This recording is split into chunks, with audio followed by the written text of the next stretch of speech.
How to enable or disable Wi-Fi automatically join this network in your MacBook Air.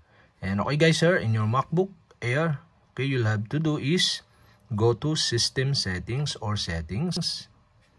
And okay guys, sir, in Settings, you'll have to do is go to Wi-Fi on the left side. Here in Wi-Fi, you can see the network you connected. So I have connected to this network virus name. So okay, to enable or disable the Wi-Fi automatically join to this Wi-Fi network, okay, you'll have to do is click the three dot on the right side of this network and go to network settings. And okay guys, the pop-up are show, and now you can see the automatically join this network. The automatically join this network is enable.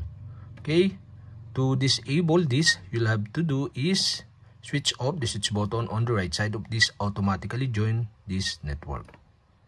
And okay guys, we have successfully disabled.